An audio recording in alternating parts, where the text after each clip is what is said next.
చేస్తున్న number switch off గా ఉంది.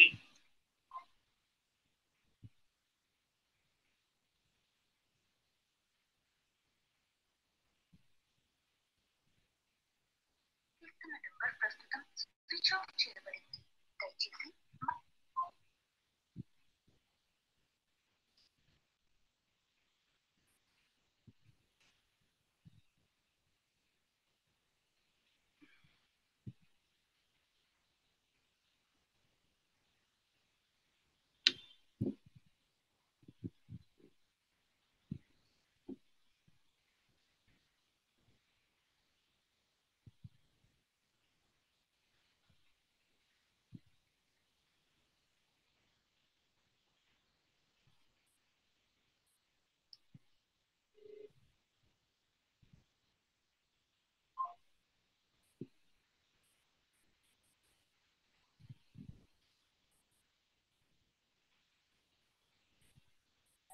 శ్రీవేణి, ఇది యూజీ క్లాసెస్ ఆన్లైన్ అని చెప్పారు. ఆ లింక్ లో జాయిన్ అయితే స్టూడెంట్స్ ఎవరు లేరేంటి?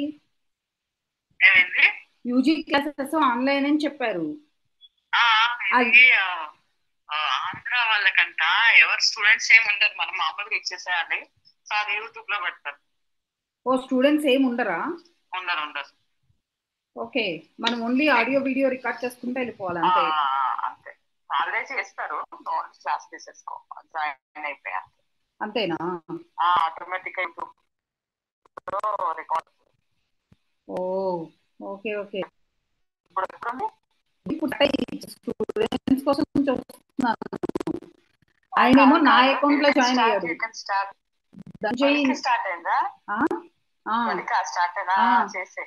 ధనుంజయ్ నా దాంట్లో జాయిన్ అయ్యాడు. నేను ధనుంజయ్ అని చెప్పాడు. ఆయన తెలుగు మీడియం, కాకపోతే పొరపాటున ఆయన ఇందులో జాయిన్ అయ్యాడు. అది మళ్ళీ వేరే లింక్ ఉంటుందని చెప్పాను. ఆయన వేరే లింక్ లోకి వెళ్ళాడు. అదే నరసింహ గారు ఫోన్ వస్తుంది. పడ్డాడా? సరేలే, మళ్ళీ అది మాట్లాడదాం. మళ్ళీ మాట్లాడదాం. సరే. Okay then, bye.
Good afternoon, everyone. This is Dr. Mohana. We are going to explain about the introduction to psychological assessment and psychometrics.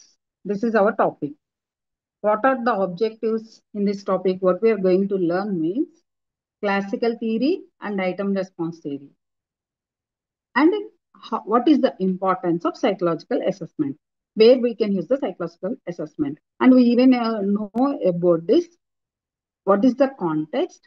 What is the Psychology is the scientific study of human behavior.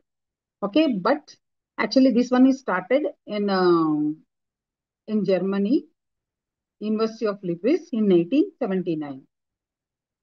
We'll call William Wundt. He's the father of the psychology. Actually, earlier days, we don't have any kind of a evidence-based psychology. Okay, he is the first person who started evidence-based psychology.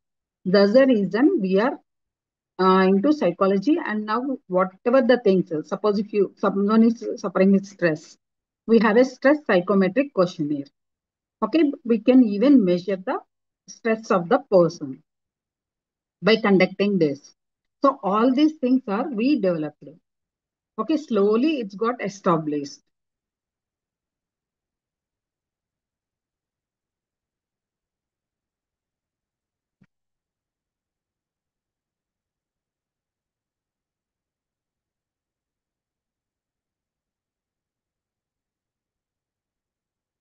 Actually, in psychology, we can understand how the person behaves, what he thinks, and what are the skills he have, leadership skills, what is his thought process, what is his motivation, and all the things we, by using some questionnaire, we can understand.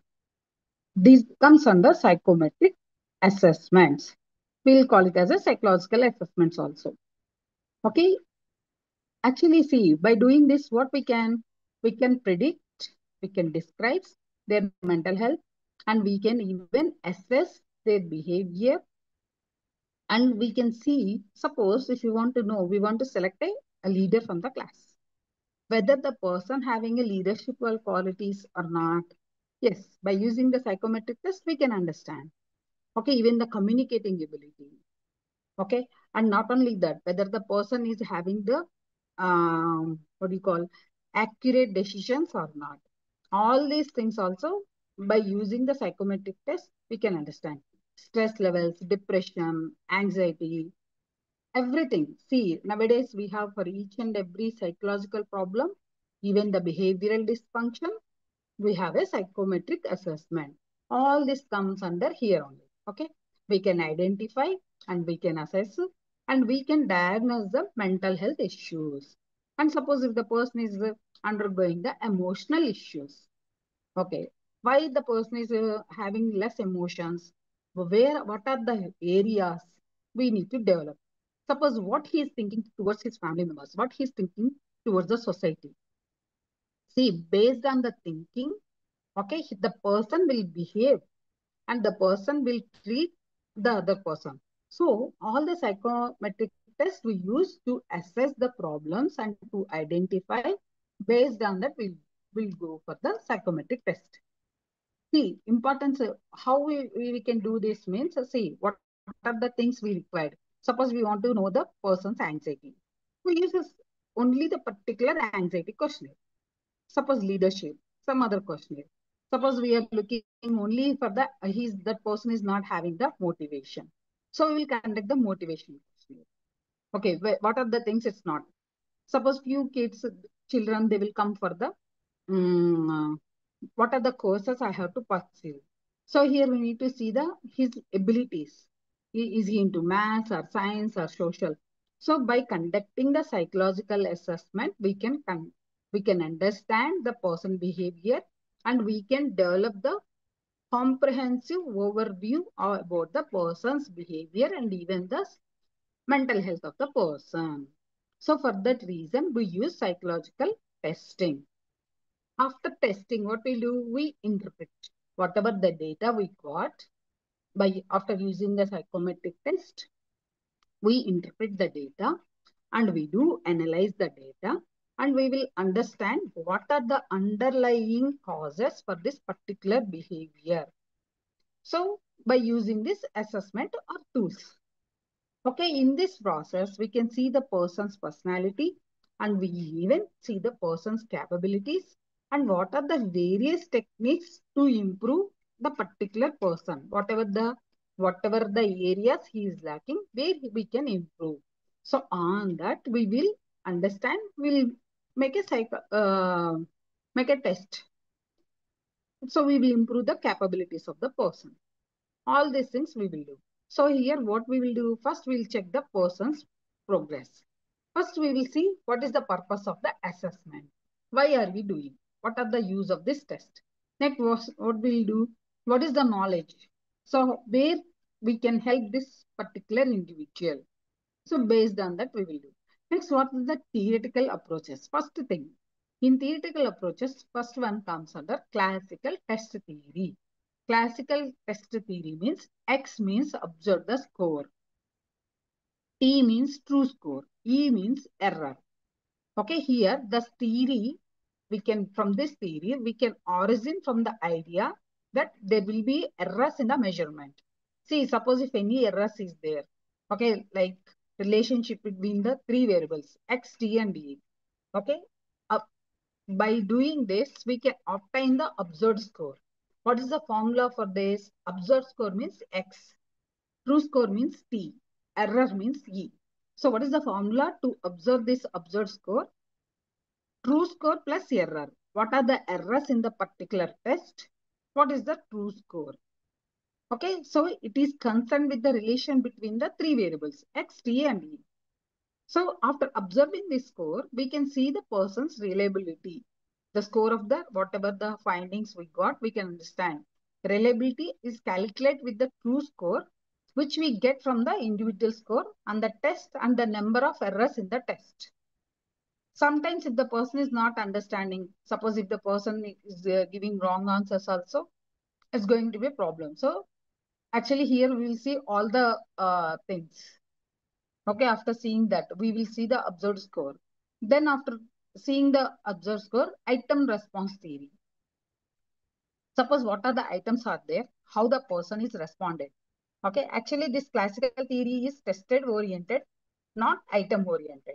What are the questions? See, suppose if you got the individual score, we will turn up into this and then we'll make it an observed score. Next, item response theory. In this item response theory is also known as a latent response theory. Okay, here, strong score theory and modern mental test theory. Actually, the pioneers of item response theory, psychometrician were both Frederick and M. Lord. These people are the mathematician in George. Okay, and Rasch and social psychologist Paul Lazarsfeld. Okay, these people are worked upon this item response theory. Actually, they do have the mass background, and but here they explain the relationship between latent traits or an observable characteristics or an attribute and their observable outcomes like responses, performance, and what are the manifestations. These three areas we will cover in this. Okay, actually this is a theory testing based on the individual performance and a test item and the level of the performance of a test taken. Actually here, the overall measure of ability that item was designed to measure. It is completely based on the application of related mathematical models for testing. Actually, whenever we are doing for the going for the testing and all, here we need to apply the mathematical formulas. Okay, what are the scores we got? We need to put into that response keys and we will get the answer. So here, what are the advantages? Why we are using in this IRT? Okay, first, it is useful to trace better error characterization and it leads more precise scores. There is the beat link. People and items are on the same scale. Actually, here we can see the independent samples. And it's a powerful test assembly also. Here we do have some disadvantages. Actually, here we need large sample size. Okay, why means we can't do with the smaller sample size. Difficult to use and complex models. And here we need to be expertise. Okay, suppose if the person is not expertise, what he will do? He will do more mistakes. So here expertization is required. Everyone cannot use it. I mean, so see, we already discussed it. Okay, they need to have some mathematical background or else they need to understand how the maths works here. And difficult to understand. See, what are the items? We already seen the, what are the observed items, what are the test score? These things we need to understand. The person needs to understand. So these are the disadvantages of that. Next, we are going to discuss about the methods of psychological assessment. First thing is observation method. Here, what we observe, observation method involves watching a participant or recording the relevant behavior for analysis. Actually, here, this observation method was proposed by Mr. Albert Bandura.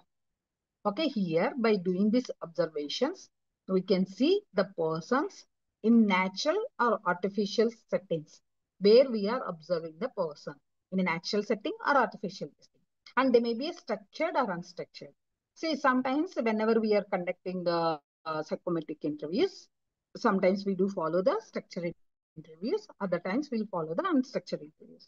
And here we will see how the population and even what are the data.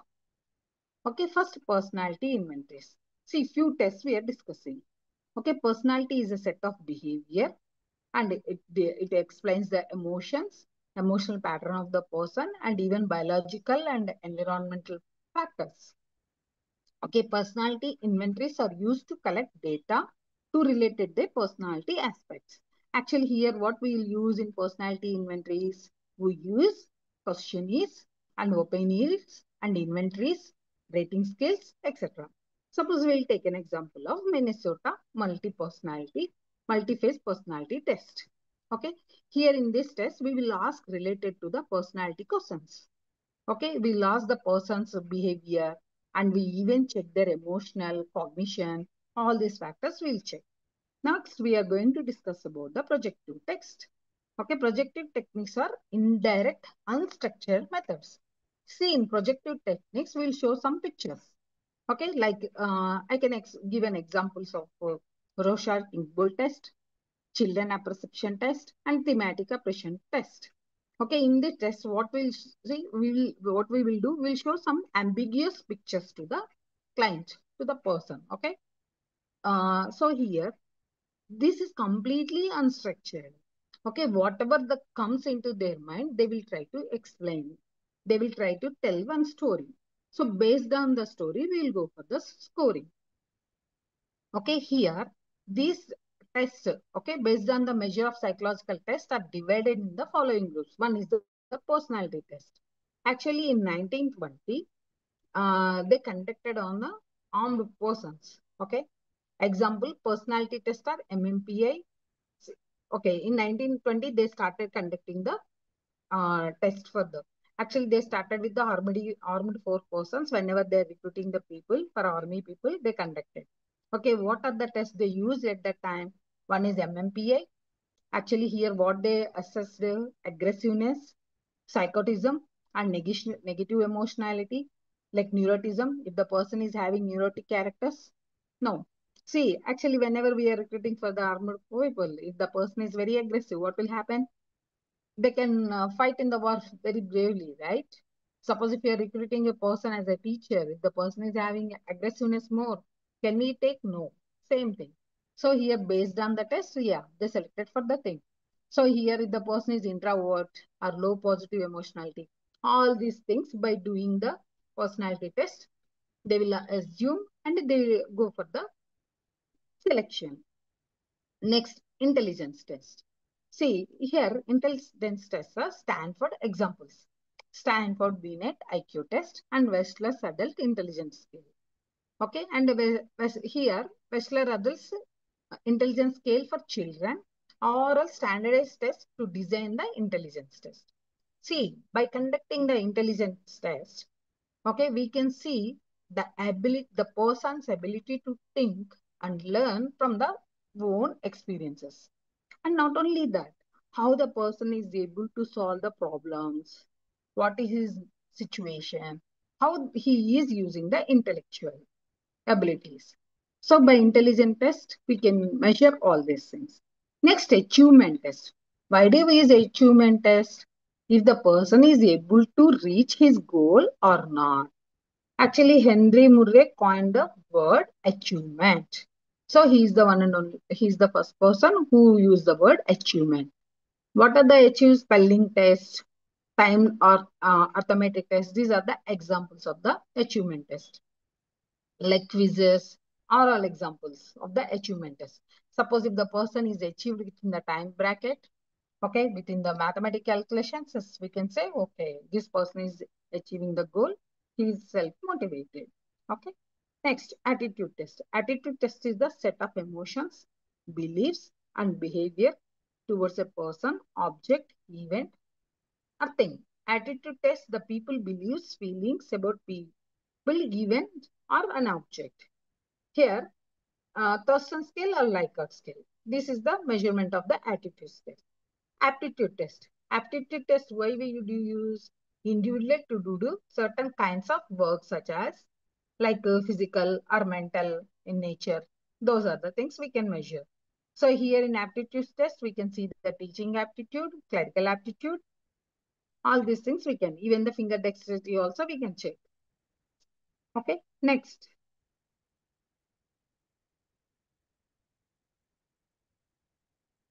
Aptitude test. In this aptitude clerical finger. Okay, next vocational test. In vocational test, we can see the persons predict the potential of the individual to get success and gain satisfaction in various occupation and professionals. Actually, here these are known as career test. Okay, we can see their interest and their aptitude, their strengths and their weakness. All those things we can see in the vocational test. Next, neuropsychological test. Neuropsychology studies the relationship between the brain and behavior. See, suppose one person met an accident. Okay, his neurological function will be different. Now he is unable to show his emotion. By conducting the neuropsychological test, we can. Suppose some person he is unable to, he lost the skills and abilities. Okay, by conducting the neuropsychological test, we can understand. Observation test. It is test of observation. How the person is able to concentrate and presence of mind. All these things we can observe the observation test. Next, what are the importance of psychological testing? Why this is important, the psychological testing? See, we are using the test to measure aptitude, attitudes, creativity, types of personality, intelligence, and what are the adjustments, and even their intellectual levels, and even the personality we are using.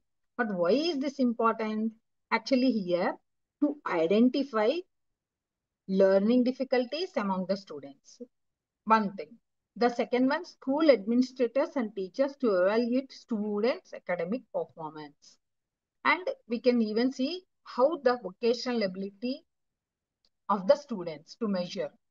Okay, and we can see the students' strengths and weakness of the students. Next, psychological test helpful to find out the delayed skills among the students and to make a placement decision and monitor the progress of the employees and to diagnose psychological disorders like personality disorders, depressive, cognitive, autism, all these things we'll use this. And yeah, we can hire the persons also. So this is the gist of psychological importance of the things. Next, we'll go with the, and here, whenever we are using the test, we need to go with the appropriate test, which test suits them. That test only we have to go for it. Next, psychophysics. In psychophysics, we are going to learn about the study of behavior and mind, how the behavioral sciences and psychology has a pure and applied branches. How the person's interest, achievement, personality, all these things we will see even through psychophysics. And here the branches of psychology are human psychology, developmental psychology, gerontology, and experimental psychology, psychophysics. Okay, here in applied psychology, it uses for principles, theories, and concepts. And pure psychology apply to only the betterment of the other fields. See, suppose someone is working in the IT industry. If the person is having a lot of stress, is he able to progress in work? No. That's the reason again we need to go back and we need to some assessment. We need to give the support system to the person to come out of the stress. So he can focus well. Here, what are the applied branches of psychology or clinical psychology? Okay, industrial psychology, education psychology, military psychology, environmental psychology, consumer psychology, advertisement psychology, vocational psychology, guidance and counseling, organizational psychology, industrial psychology, managerial psychology, engineering psychology. These are all the branches. Suppose someone wants to do the sports psychology, he needs to get into that. Someone wants to join the military and he needs to work with that. See, what they will teach in most of the time in this place, military psychology, how to do combat operations and how to behave, how to take care of themselves. Even clinical psychology, if the person is having a lot of other issues, how to able to solve those things. Here, all these things we will learn there. Okay. Here, psychophysics is one of the pure branches of psychology. Actually, in psychophysics, what we are going to learn is we are going to study the relationship between the stimulus, sensation, and perception. Here, the sensation is the process of mind to receive information through various senses. What are the various senses here we have? Like eyes, ears, nose, tongue, and skin. So these are the various senses. So here, how the person is smelling with our nose and uh, taste with our tongue, and we feel the skin. What are the senses? And here we will observe and we will get, these are the senses. Actually, in psychophysics, gateways of the knowledge is only senses. Okay, here different nerves such as optic nerve. Optic nerve means where we can see the eye. Okay, auditory nerve, olfactory nerve, and cranial nerve and touch receptors send the information to the brain. Okay. See, suppose if your tongue is not working, will you able to see the taste? No. Suppose if your nose is not working, see, sometimes we do get some cold. So what happens there? Our olfactory won't work properly. So here, perception is the ability to recognize and interpret the information received through sense organs. Suppose if any difficulty is there while doing this, here what will happen? Actually, whatever the stimulus they are getting, it's not responding properly. Okay. See, sometimes if the suppose if the person is not working properly, seeing the smell. So here aroma is not working. Suppose few people they have very good by seeing the food color only aroma favorite food. They'll tell the name of that without seeing. Okay, sometimes by only with smell they can say what is that. Okay, so here all these things are under here. Feeling of warmth by hand, guessing the person. Okay, sometimes if you're walking, your mother will say, you came here. See, here she didn't see, but she felt your footsteps, the way you're walking. They can guess. Okay, by touch of some person, they can guess. By seeing the next person. Okay, so here this stimulus is an interesting and exciting quality that evokes a functional reaction in the organism or tissue of the organism. Actually, it's a very exciting topic. Why means few people, without seeing the person, they can say it. Okay, even they without tasting that, they can tell the taste is good by smelling. So here, plant growing towards the sunlight, light in the retina. Okay, so here this stimulus is showing that. Okay, so these are the shiny object moving from the baby. What the baby will see, okay, they will see wherever the light is moving, her eyes will go there. Okay, all these things, it comes under psychophysics. Means here what we are understanding? We are understanding through sensation, perception of the stimuli. Okay, based on that we will go. Here, the concept of psychophysics. Actually, Mr. Gustav Theodor Fechner in 1801 to 1885, he is a word he introduced psychophysics. Okay, he is a German scientist. He conducted a lot of psychological experiments on animals and even human beings. But after that, he coined the word psychophysics. Here, psychophysics is a branch of psychology. It studies physical stimuli. Physical stimuli, we already discussed. On sensory perception. See, all these things comes under sensory things only. Okay. And mental state. See, suppose if the person is very active, if suppose your mother is in some deep trouble, you are in, but she is unable to identify your footsteps. If she is active, she can. So here, what's happening? Even her sensory perception is dependent upon the mental state of the person. I mean, so see, if she's good in happy mood, if someone is walking, her own daughter or son is walking, she can adjust just like that. Because of her mood is different, that's the reason she is unable to understand. So all these things we can see. Now, an experiment on psychophysics concentrates on employing various stimulus and relating them to sensation.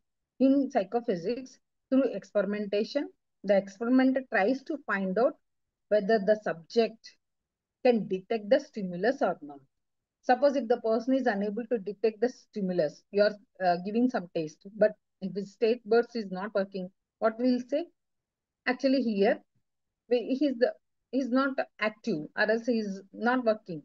So here, actually, psychophysics have a widespread practical application in human life.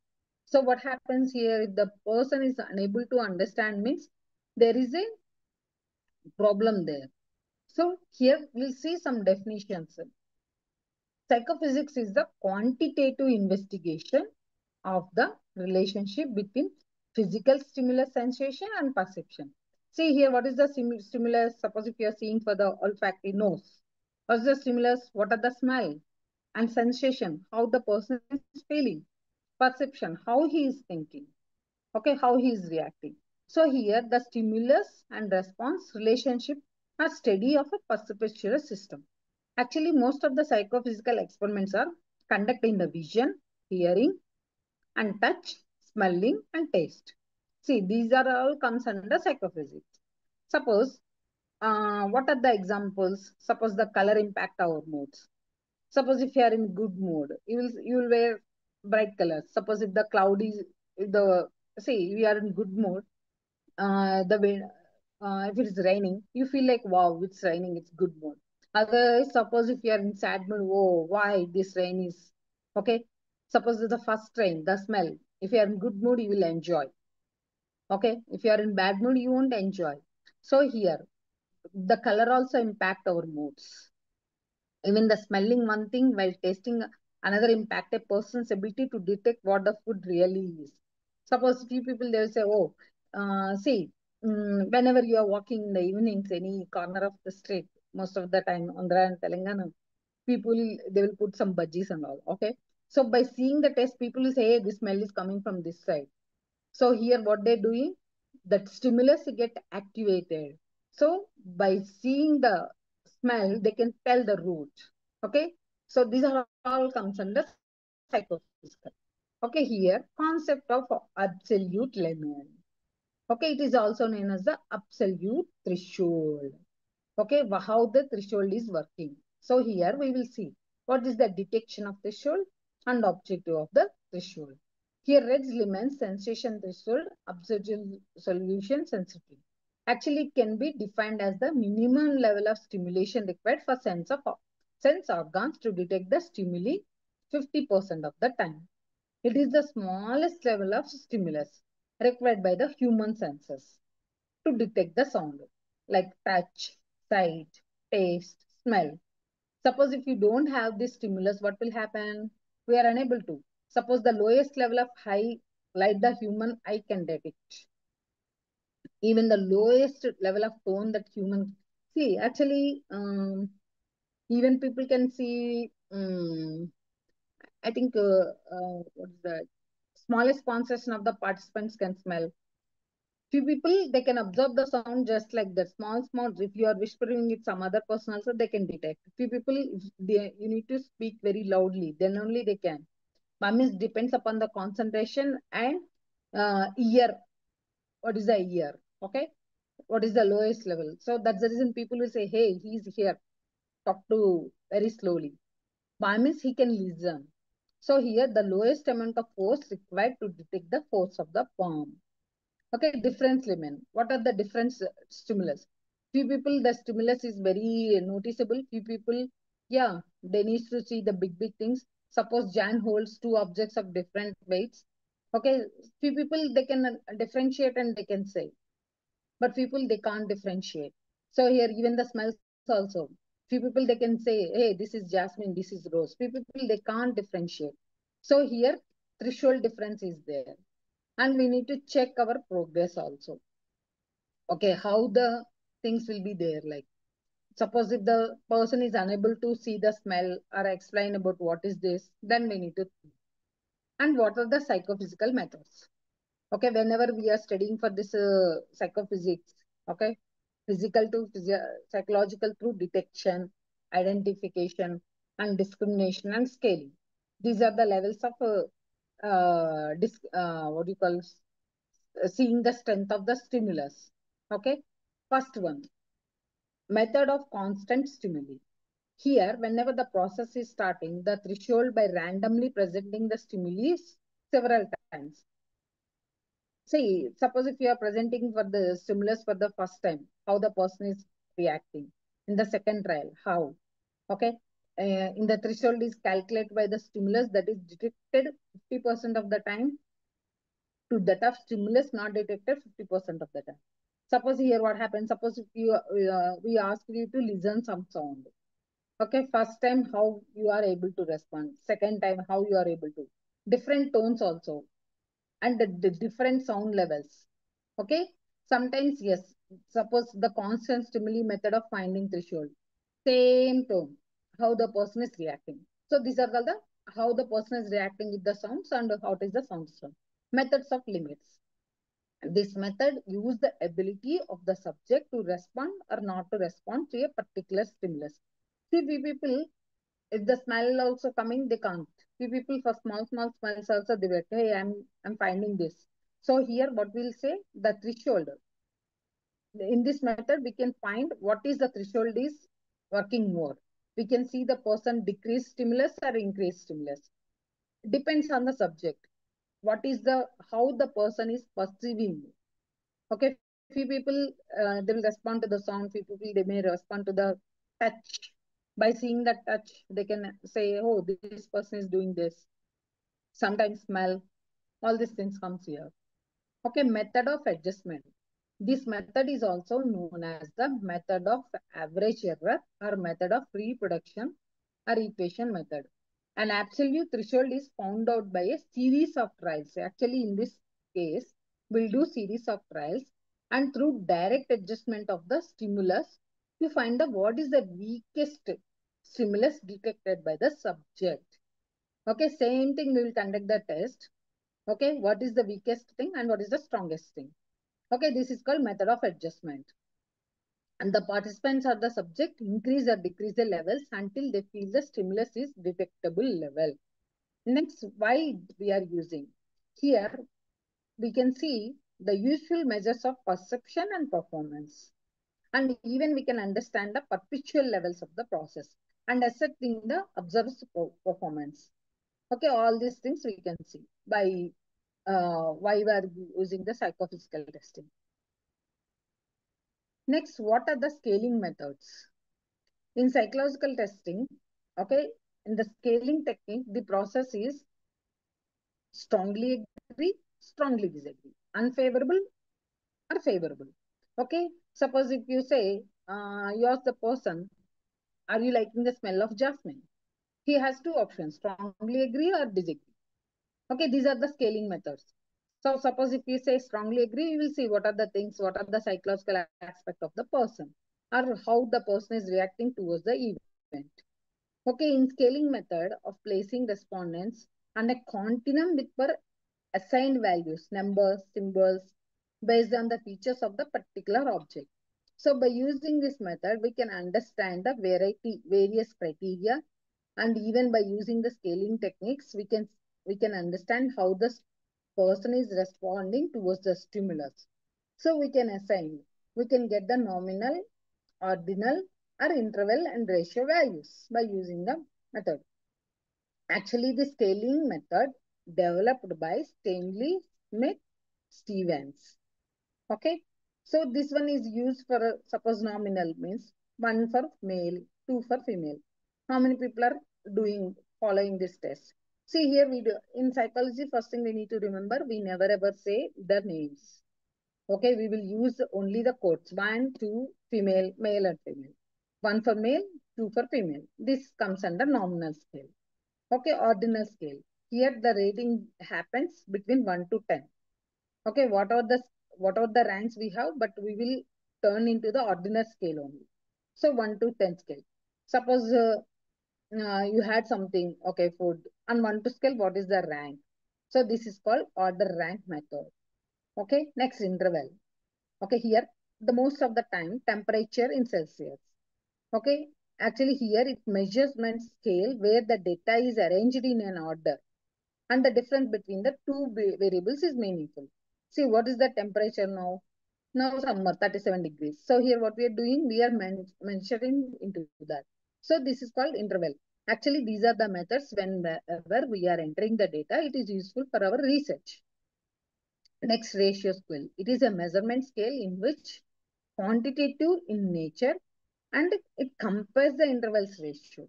Suppose A is 1.0 to 10 years. Okay, 1 for 0 to 10 years. 2. See here, we don't mention the person is 11 years. Suppose if the person is 1 year. So age 1 reflects 0 to 10 years. Age 2 reflects 11 to 20 years. Age 3 reflects 20 to 30 years.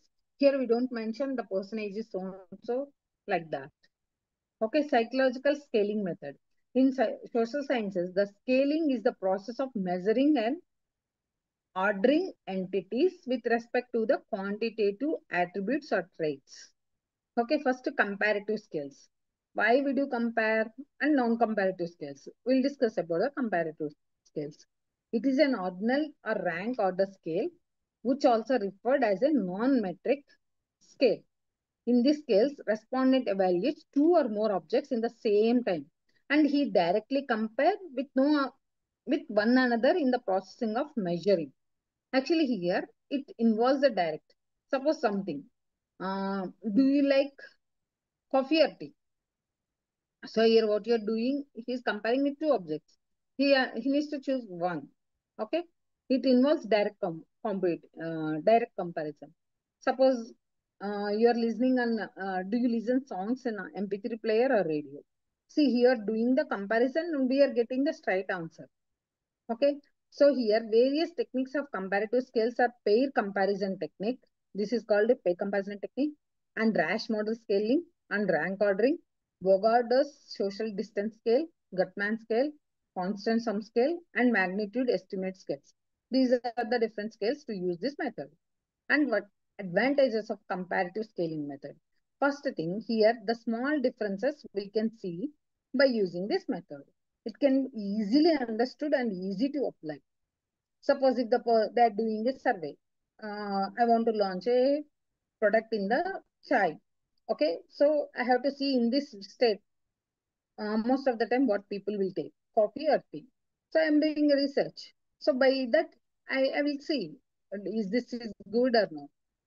Okay, common differences point for all respondents and reduces halo effect. What is the halo effect? Impression of one area, opinion affecting the other. Suppose if you see in India, most of the people they will go with the tea and coffee. Suppose if you're going abroad like US and all, most of the time they will have only the coffee. Tea is hard to find. Suppose if I want to launch a product, my tea product over there, then I have to research. Okay, is there anyone is having or not? Suppose if you go to Assam and other places, most of the people, they may go for the chai. So here we need to check what are the assumptions. So by doing that, we can understand. But here what happens? What is the disadvantages? Generalization is not possible as it compares fewer variables. Okay, and the data is in ordinal in nature. You know ordinals 1 and 2. Okay, non-comparative scales. What are the non-comparative scales? So here, non-comparative scales set of scaling method in which item is scaled independent of each other. Okay, actually in non-comparative scales, it measures only single item at a time. Okay, suppose measurement of attitudes, reaction to TV commercials. What are the advantages? Here it employs whatever rating standard seems to be appropriate respondents. It evaluates only one object at a time. That's the advantage. Actually, it's very easy to use and construct also. I mean, it's not more than many items, right? And automatically scored with computer. Disadvantage is unreliable. Various techniques of non-comparative scales are visual analog scales like Likert scale, phrase completion scale, semantic differential scale, scarce phrase, Thurston scale, mathematically design. These are the scales, okay, not used. Thurston equal appearing scales. Now we'll discuss about the scale. Okay, Thurston equal appearing interval scale. It's prepared by the Louis Leon Thurston in 1920. Actually, it measures the religious attitude. It measures the attitude of people towards the various aspects. Actually, most of the time, this scale we used in the psychology and sociology. Okay. Here, examples, agree or disagree. Suppose you are meeting some people. What is your goals? Are you meeting your goals at work? Agree or disagree? Only two options. Advantages means, yeah, it will give you the precise data, okay, and it will give you the neutral point on the scale. But disadvantage is time consuming. It will take lot of and labor intense. Those things are there. Like next, Likert summative scale. In this scale, it 5 points rating scale. Actually, this one is prepared by Mr. Likert in 1923. Okay, we'll use the scale in the survey form. It measures how people feel about something. It consists of series questions and the respondent will express their. See here, we have, are you agree strongly? Are you agree? Are doubtful? Or disagree? Strongly disagree. It's a 5 point scale. In previous scale, we have only two things, but here we have five. What is the advantages? We will get the more information, universally used for survey collection. I mean, a lot of options are there. Doubtful and other things. Okay. Easy to understand the responses, easy to quantify, compute and analyze. It does not force the participant to answer yes or no. See, in previous scale, what are the options? We have only one or two options. Yes, no. But here, no, five. Easy to code and accumulate data, and quick, efficient, and inexpensive method. And it will get a high versatility, can be set through the mail or post or by hand. Disadvantage, it fails to measure the true attitude of the respondent. See, suppose if I'm not interested to say something, I'll say doubtful. So here what happened? The person is not getting the proper answer from me. So that is one disadvantage. People answers will be influenced by the previous persons. See, actually, when you are answering these questions, you may go with the same questions. Gutman cumulative scale. Actually, here the Gutman cumulative scale, actually, this one is prepared by Gutman. Okay, it is a dimensional measurement scale. Actually, it is a single ordinal scale diagnosed to measure of one factor or subject. Okay, in this scale, we will measure to increase amount of attitude towards the topic. Okay, would you accept immigrants as a residents in your company? See here only we have two options. No for zero, yes for no. That's it. Advantages, yes. It consumes a shorter amount of time. It's appealing to most people. It provides ranked data. And yeah, it determines cumulative score and determines the result. And only those questions which elicit answers are incorporated. Disadvantage, respondent may feel overly committed to the questions, and he's not having proper in between answers. See, the previous scale we have the doubted and disagree, strongly disagree, but here no, only we have two options. Okay, these are the things. Tomorrow, yeah, we'll discuss about the new topic. Thank you.